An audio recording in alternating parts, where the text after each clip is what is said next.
কওকচোন কি হৈছিলে ঘটনাটো? হয়, ডিচেম্বৰ মাহতে আমাৰ অনুসূচিত যুৱ ছাত্ৰ পৰিষদৰ গোলাঘাট জিলা সমিতিৰ সহকাৰী সম্পাদক উৎপল ৰবি দাস যেহেতু আমাৰ সংগঠনৰ লগত জড়িত হৈ সংগঠনৰ কাম কাজ কৰি আছিলে, কিন্তু তাৰ পিছৰ পৰা দেখা পোৱা গ'ল যে তেখেতৰ ঘৰুৱা সমস্যা বুলি কৈ আমাক এখন অব্যাহতি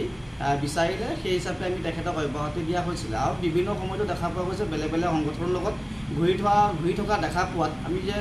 তেখেতক সোধা হ'ল, তেখেতে যে ক'লে অব্যাহতি ল'লোঁ আৰু মই সংগঠনৰ কাম কাজ নকৰোঁ বুলি কোৱা আমি তেখেতক ক'বলগীয়া একো নাই। আমাৰ সংগঠনৰ পৰা আমি অনুসূচিত যুৱ ছাত্ৰ গোলাঘাট জিলা সমিতিৰ পৰা অব্যাহতি দিলোঁ আৰু আমাৰ সংগঠনৰ লগত কোনো জড়িত নাই। আৰু মই আপোনালোকৰ সম্পাদ মাধ্যমত এটা কথা কৈছোঁ, অনুসূচিত যুৱ ছাত্ৰ পৰিষদত বহুত ব্যক্তি আছে, অনুসূচিত জাতি ৰাইজ জনজাতি সকলোৰ বাবে কাম কৰিব পৰা উদীয়মান যুৱক বহুত এতিয়া ওলাই আহিছে। আৰু যিহেতু আগতো পুৰণা সংগ্ৰামী খতিত যিহেতু যি সময়ত মই সংগঠনলৈ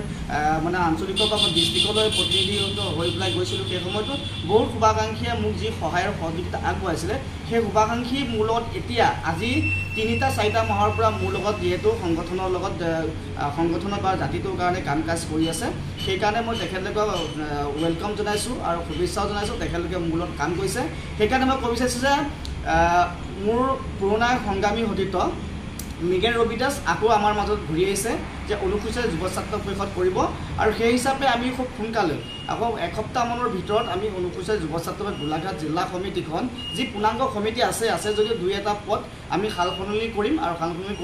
কৰাৰ পিছত মৃগেনহঁতৰ দৰে মানে উদীয়মান যুৱক আৰু আমাৰ দেৰগাঁৱৰ আছে কেইজনমান উদীয়মান যুৱক আৰু খুব ভাল যুৱক আৰু জাতিৰ কাৰণে বা সকলো